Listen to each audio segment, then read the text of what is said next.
TNN کی بین الاقوامی خبروں کے ساتھ میں ہوں وقار حسین۔ یارک ریجن پولیس کے اعلامیے کے مطابق وان کے ایک پولیس ویکسین کلینک پر نسل پرستی پر مبنی واقعے میں ملوث ایک شخص کو گرفتار کیا گیا ہے۔ اس حوالے سے مزید جانتے ہیں۔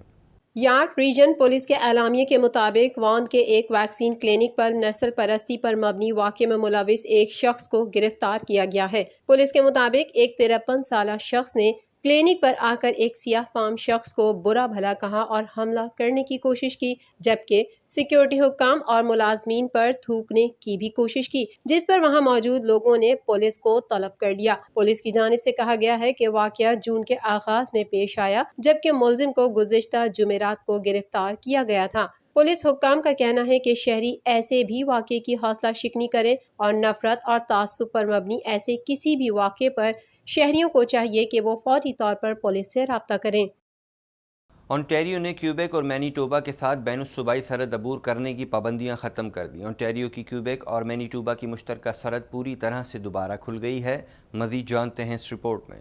کینیڈا بھر میں کرونا وائرس کے پھیلاؤ میں معمولی کمی دیکھنے میں آ رہی ہے۔ ملک بھر میں کرونا کیسز 14 لاکھ سے تجاوز کر گئے۔ کینیڈا بھر میں کرونا کے مریضوں کی مجموعی تعداد 14,05,146 تک جا پہنچی ہے، جبکہ ہلاکتیں 26,001 ہو گئی، جبکہ 13,64,997 افراد صحت یاب ہو چکے ہیں۔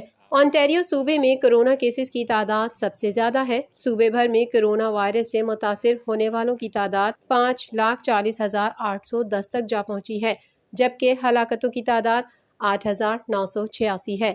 کینیڈا میں کرونا وائرس کے سبب سب سے زیادہ ہلاکتیں کیوبیک صوبے میں ہوئی ہیں، جہاں کرونا وائرس کے مجموعی کیسز کی تعداد 3,73,370 ہے، جبکہ صوبے میں کرونا وائرس کے باعث ہونے والی ہلاکتوں کی تعداد 11,177 تک پہنچ چکی ہے۔ کینیڈین صوبے البرٹا میں کیسز کی تعداد 2 لاکھ سے تجاوز کر گئی۔ صوبے میں 2,30,858 افراد کرونا وائرس سے متاثر ہوئے ہیں، جبکہ 2,278 افراد ہلاک ہو چکے ہیں۔ برٹش کولمبیا میں کیسز کی تعداد 1,46,674 تک جا پہنچی ہے، جبکہ صوبے میں کرونا وائرس سے ہونے والی ہلاکتوں کی تعداد 1,738 ہے۔ کینیڈین وزیر اعظم جسٹن ٹروڈو ہوٹل قرنطینہ میں 12 گھنٹے گزارنے کے بعد وہاں سے چیک ان کر سکتے ہیں۔ وزیر اعظم اور ان کے ساتھ آنے والوں نے نیگیٹو ٹیسٹ رپورٹ موصول کر لی ہے۔ مزید جانتے ہیں اس رپورٹ میں۔ کینیڈین وزیر اعظم جسٹن ٹروڈو ہوٹل قرنطینہ میں 12 گھنٹے گزارنے کے بعد وہاں سے چیک ان کر سکتے ہیں۔ وزیر اعظم اور ان کے ساتھ آنے والوں نے نیگیٹو ٹیسٹ رپورٹ موصول کر لی ہے۔ جسٹن ٹروڈو اور ان کے وفد نے جو برطانیہ اور بیلجیم کے سفر سے واپس آئے ہیں، منگل کی شام اوٹاوا ہوائی اڈے کے قریب 3 اسٹار ہوٹل میں قرنطینہ شروع کرنے کے لیے چیک ان کیا۔ کینیڈا نے گزشتہ سال کے اوائل سے ایک قاعدہ متعارف کروایا تھا کہ ہوائی سفر کر کے ملک میں داخل ہونے والے افراد کو اپنے گھر جانے سے پہلے 3 دن رات تک حکومت کے مجوزہ ہوٹل میں ٹھہرنا ہوگا۔ ٹروڈو کے دفتر نے کہا ہے کہ وزیر اعظم کے ساتھ ساتھ ان کا سرکاری وفد بھی کووڈ-19 کے سفری قواعد پر اسی طرح عمل کرے گا جیسا کہ کینیڈا کے شہریوں سے کروایا جاتا ہے۔ اپوزیشن جماعت کنزرویٹوز کی جانب سے اس بات کے خلاف احتجاج کیا گیا ہے کہ وزیر اعظم سرکاری تجویز کردہ ہوٹلوں میں سے کسی ہوٹل میں بھی نہیں رہے۔ صحافیوں اور سرکاری عملے کو ایک ہی منزل پر کمرے دیے گئے تھے۔ وفد میں شامل افراد سے توقع کی جاتی ہے کہ وہ کووڈ-19 ٹیسٹ کے منفی نتائج آنے تک ہوٹل کے کمرے سے باہر نہیں نکلیں گے۔ ٹروڈو اور ان کے عملے کے افراد کا گزشتہ ہفتے اوٹاوا سے یورپ کے لیے روانہ ہونے سے کئی دن پہلے کووڈ-19 کے لیے قریب 10 بار ٹیسٹ کیا گیا تھا۔ ایک ماہر ایڈوائزری پینل نے حال ہی میں لبرل حکومت کو کہا تھا کہ وہ لوگوں کو قرنطین ہوٹلوں میں رہنے کی ترغیب دینے کی پالیسی مرتب کرے۔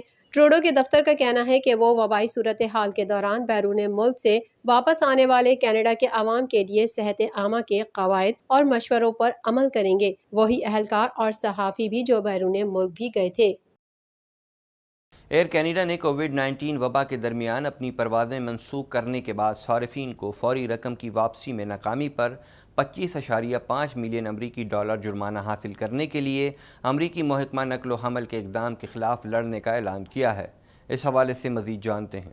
ایئر کینیڈا نے کووڈ-19 وبا کے درمیان اپنی پروازیں منسوخ کرنے کے بعد صارفین کو فوری رقم کی واپسی میں ناکامی پر 25.5 ملین امریکی ڈالر جرمانہ حاصل کرنے کے لیے امریکی محکمہ نقل و حمل کے اقدام کے خلاف لڑنے کا اعلان کیا ہے۔ امریکی محکمہ ٹرانسپورٹ کی جانب سے جاری کردہ نفاذ کی کارروائی کے نوٹس میں اس کے ہوابازی صارفین کے تحفظ کے ادارے نے کہا کہ ایئر کینیڈا امریکہ اور کینیڈا کے درمیان پروازوں کے لیے غیر قانونی طور پر بروقت رقم کی واپسی فراہم کرنے میں ناکام رہا، جو منسوخ یا نمایاں طور پر تبدیل کی گئی۔ ایجنسی نے کہا کہ اسے 1 مارچ 2020 سے اب تک 6000 سے زائد ریفنڈ شکایات موصول ہوئی ہیں، اور اس نے ایئر کینیڈا کو گزشتہ 1 سال کے دوران متعدد بار مطلع کیا ہے کہ ایئر لائن کے موقف میں میرٹ کا فقدان ہے۔ اس میں کہا گیا ہے کہ ایئر کینیڈا نے وبا کے منفرد حالات کا حوالہ دیتے ہوئے دلیل دی ہے کہ اسے معاوضہ فراہم کرنے کی ضرورت نہیں ہے۔ ایئر کینیڈا نے کہا کہ اس کا خیال ہے کہ محکمے کے موقف میں کوئی قابلیت نہیں ہے۔ ترجمان پیٹر فٹز پیٹرک نے کہا ہے کہ ایئر کینیڈا اپنے موقف پر قائم ہے اور کارروائی کو بھرپور طریقے سے چیلنج کرے گا۔ انہوں نے کہا کہ ایئر لائن سے قابل واپسی کرایوں والے اہل صارفین کو 1.2 ارب ڈالر سے زائد کی رقم واپس کر دی ہے، جن کے سفر پر کووڈ-19 کا اثر پڑا۔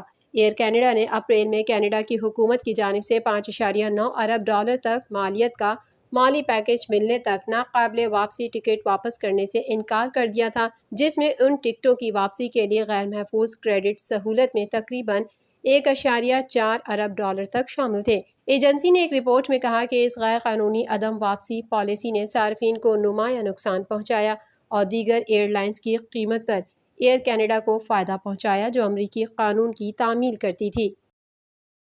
امریکی صدر جو بائیڈن نے امریکہ میں بڑھتی ہوئی نفرت، تعصب اور انتہا پسندی کی وجہ سے داخلی دہشت گردی بڑھنے کا اعتراف کر لیا ہے۔ مزید جانتے ہیں اس رپورٹ میں۔ امریکی صدر جو بائیڈن نے امریکہ میں بڑھتی ہوئی نفرت، تعصب اور انتہا پسندی کی وجہ سے داخلی دہشت گردی بڑھنے کا اعتراف کر لیا۔ بین الاقوامی میڈیا رپورٹ کے مطابق امریکی صدر جو بائیڈن نے امریکہ میں پیش آنے والے فائرنگ، حملے اور دیگر پرتشدد واقعات کو داخلی دہشت گردی قرار دیا۔ انہوں نے کہا کہ داخلی دہشت گردی نفرت، تعصب اور انتہا پسند نظریات کے باعث پھیلتی ہے۔ ہم اس معاملے کے خاتمے اور وجوہات پر توجہ دے کر انہیں درست کرنے کی کوشش کر رہے ہیں۔ انہوں نے اس حوالے سے ایک منصوبہ بھی پیش کیا اور کہا کہ داخلی دہشت گردی کا خاتمہ قومی حکمت عملی کی اولین ترجیح ہے۔ اس قسم کے واقعات کی روک تھام کے لیے قانون نافذ کرنے والے اداروں کے درمیان ہر سطح پر اطلاعات کا تبادلہ ہونا ضروری ہے۔ جو بائیڈن کا کہنا تھا کہ نسلی، علاقائی اور مذہبی منافرت کے خاتمے کے لیے اقدامات تجویز کیے جائیں گے۔ 6 جنوری جیسے واقعات ریاست ہائے امریکہ کی سلامتی، جمہوریت اور اتحاد کے لیے بہت زیادہ خطرناک ہیں۔ قبل ازیں وائٹ ہاؤس کے ترجمان ساکی نے میڈیا سے گفتگو کرتے ہوئے داخلی دہشت گردی کے حوالے سے گفتگو کی اور بتایا کہ ایسے واقعات کی تفتیش کے لیے کمیٹی تشکیل دی گئی ہے، جس کی سربراہی ڈائریکٹر نیشنل انٹیلیجنس کر رہے ہیں۔ ساکی نے بتایا کہ تفتیش میں دیگر اداروں میں FBI اور داخلی سلامتی کے محکمے کے افسران کو بھی شامل کیا گیا ہے۔ یہ تمام ادارے تفتیشی عمل میں ایک دوسرے کے ساتھ تعاون کرتے ہوئے معاملات کو آگے بڑھا رہے ہیں۔ روسی ہم منصب سے ملاقات کے بعد پریس کانفرنس میں جو بائیڈن نے کہا کہ روس سے ہمارے اختلافات ہیں، ان کو حل کرنے کے لیے ہمیں بہت زیادہ کام کرنے کی ضرورت ہے۔ اس حوالے سے مزید جانتے ہیں۔ امریکی صدر جو بائیڈن نے کہا ہے کہ روسی صدر پیوٹن پر واضح کر دیا کہ امریکی جمہوریت میں مداخلت برداشت نہیں۔ روسی ہم منصب سے ملاقات کے بعد پریس کانفرنس میں جو بائیڈن نے کہا کہ روس سے ہمارے اختلافات ہیں، ان کو حل کرنے کے لیے ہمیں بہت زیادہ کام کی ضرورت ہے۔ جو بائیڈن نے کہا کہ یوکرائن پر معاہدے کے نفاذ کے لیے سفارتی کوششوں کو مستحکم کرنے پر اتفاق کیا اور افغانستان میں دہشت گردی واپس نہ آئے، یہ روس کے بھی مفاد میں ہے۔ صدر پیوٹن سے دونوں ممالک کے تعلقات کے مستقبل پر تبادلہ خیال ہوا۔ امریکی صدر نے کہا کہ پیوٹن پر واضح کر دیا امریکی جمہوریت میں مداخلت برداشت نہیں۔ روس کے ساتھ تجارت میں ہمیں کوئی پریشانی نہیں، ہم روس کے ساتھ مستحکم تعلقات چاہتے ہیں۔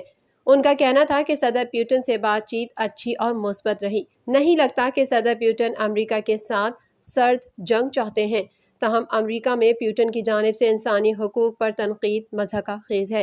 اس سے قبل امریکی ہم منصب جو بائیڈن سے ملاقات کے بعد روسی صدر ولادیمیر پوٹن نے پریس کانفرنس کرتے ہوئے کہا کہ جو بائیڈن کے ساتھ دونوں ممالک کے مابین سفیروں کی واپسی پر بات ہوئی ہے۔ روسی اور امریکی سفیروں کی واشنگٹن اور ماسکو واپسی پر اتفاق کیا ہے۔ ولادیمیر پوٹن نے کہا کہ دنیا میں اسٹریٹجک استحکام کی ذمہ داری واشنگٹن اور ماسکو پر عائد ہوتی ہے۔ روس اور امریکہ دنیا میں اسٹریٹجک استحکام کو فروغ دیں۔ روسی صدر نے سائبر سیکیورٹی کو اہم مسئلہ قرار دیتے ہوئے کہا کہ روس کو امریکہ سے ہونے والے سائبر حملوں کا سامنا ہے۔ دونوں ممالک کو اس معاملے پر بات چیت کرنی چاہیے۔ انہوں نے کہا کہ واشنگٹن کے ساتھ کئی معاملات پر ہمارے اختلافات ہیں۔ امریکہ روس کو اپنا دشمن سمجھتا ہے۔ ہم اپنی سرزمین پر فوجی مشقیں کر رہے ہیں، اس کے برعکس امریکہ اور نیٹو کیا کر رہے ہیں؟ امریکہ میں 70% نوجوانوں کو کرونا کی ویکسین لگنے پر شاندار آتش بازی کا مظاہرہ کیا گیا۔ کرونا کیسز میں اضافے کے باعث شہریوں کو اس مقام پر بڑی تعداد جمع ہونے کی اجازت نہیں تھی۔ مزید جانتے ہیں اس رپورٹ میں۔ امریکہ میں 70% نوجوانوں کو کورونا کی ویکسین لگنے پر شاندار آتش بازی کا مظاہرہ کیا گیا۔ بین الاقوامی میڈیا رپورٹ کے مطابق بدھ کے روز نیو یارک میں 70% نوجوانوں کو کورونا ویکسین لگانے کا ہدف مکمل ہونے پر جشن منایا گیا۔ اس موقع پر مقامی انتظامیہ کی جانب سے شاندار آتش بازی کا مظاہرہ کیا گیا۔ کورونا کیسز میں اضافے کے بعد شہریوں کو اس مقام پر بڑی تعداد میں جمع ہونے کی اجازت نہیں تھی، البتہ آتش بازی براہ راست نیشنل ٹیلی ویژن چینل پر نشر کی گئی۔ آتش بازی کے اختتام پر مقامی حکومت نے نیو یارک میں عائد کورونا پابندیاں ختم کرنے کا اعلان کرتے ہوئے شہریوں پر زور دیا کہ وہ کچھ روز SOPs پر عمل کر لیں۔ نیو یارک کے گورنر اینڈریو کیومو نے اعلان کیا کہ اب ہماری ریاست کا شمار سب سے زیادہ نوجوانوں کو ویکسین لگانے والوں میں پہلے نمبر پر ہوگا۔ یہ کوئی معمولی بات نہیں، ہم نے عوام کے تعاون سے ایک اہم سنگ میل عبور کیا ہے۔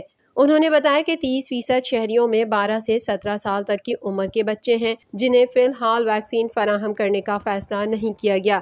نیو یارک کے گورنر نے اہم سنگ میل عبور کرنے پر سیاسی جماعتوں کے قائدین، عوام اور ڈاکٹرز کا شکریہ بھی ادا کیا۔ ایران کے صدارتی انتخابات کل ہوں گے۔ آخری لمحات پر 3 امیدوار الیکشن سے دستبردار ہو گئے ہیں۔ اس حوالے سے مزید جانتے ہیں۔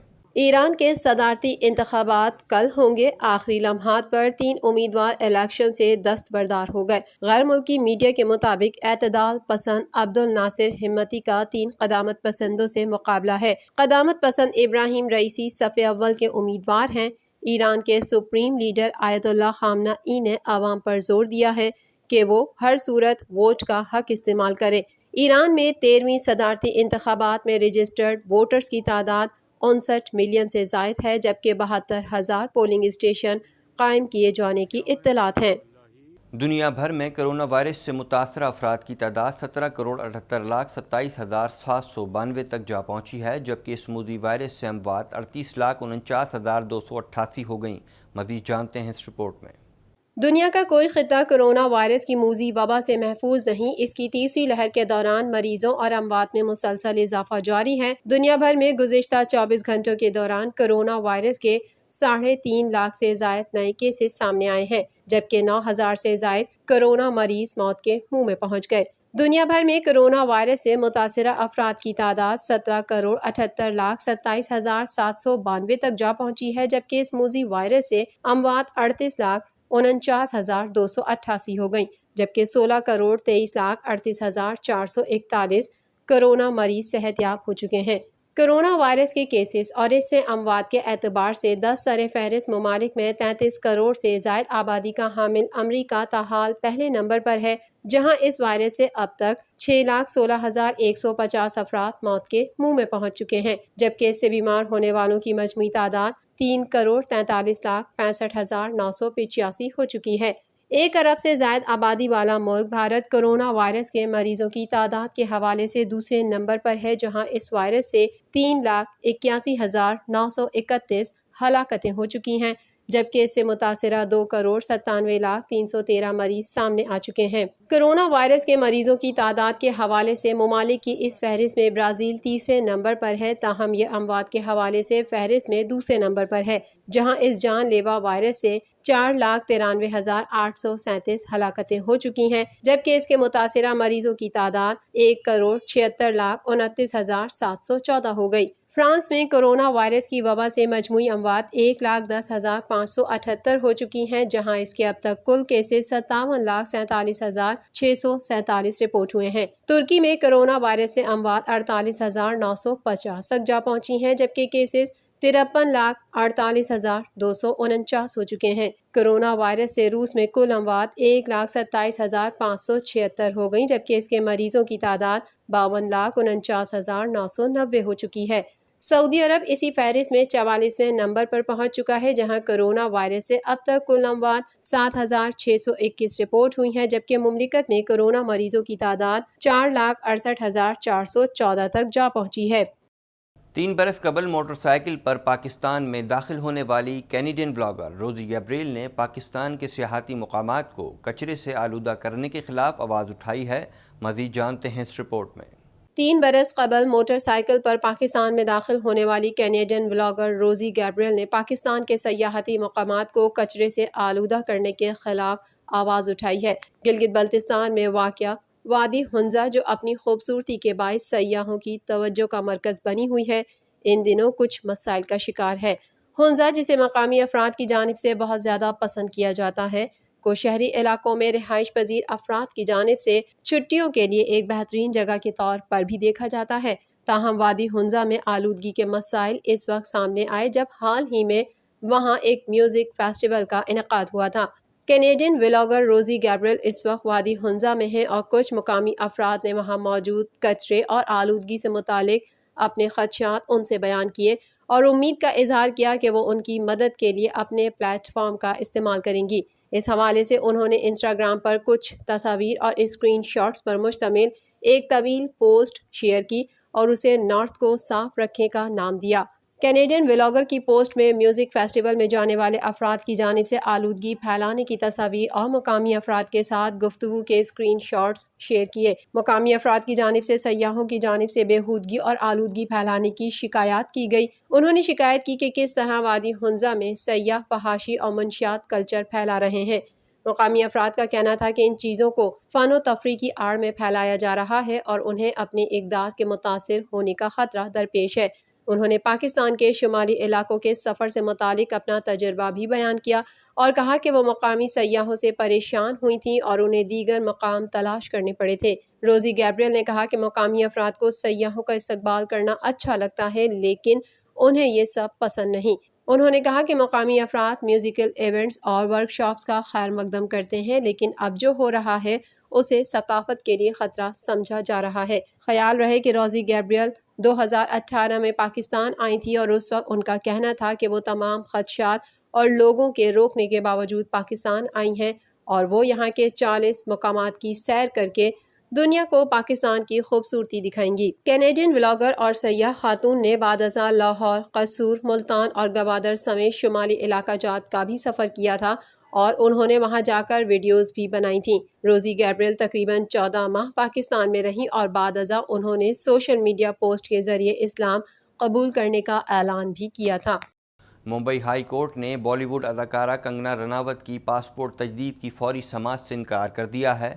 مزید جانتے ہیں اس رپورٹ میں۔ ممبئی ہائی کورٹ نے بالی ووڈ اداکارہ کنگنا رناوت کی پاسپورٹ تجدید کی فوری سماعت سے انکار کر دیا۔ میڈیا رپورٹ کے مطابق کنگنا رناوت نے عدالت سے درخواست میں استدعا کرتے ہوئے کہا تھا کہ وہ ایک اداکارہ ہیں اور کام کے سلسلے میں انہیں ملک سے باہر جانا پڑتا ہے اور پاسپورٹ کی میعاد ختم ہونے پر انہیں مشکلات کا سامنا کرنا پڑ سکتا ہے، لہٰذا کیس کی فوری سماعت کی جائے۔ لیکن اب اطلاعات سامنے آئی ہیں کہ ممبئی ہائی کورٹ نے درخواست کو مبہم قرار دیتے ہوئے کیس کی فوری سماعت سے انکار کر دیا ہے، جس میں حکام کو فریق کے طور پر شامل نہیں کیا گیا تھا۔ TNN TV کے نیوز بلیٹن میں فی الحال اتنا ہی۔ مزید خبروں اور اپڈیٹس کے لیے دیکھتے رہیے TNN TV۔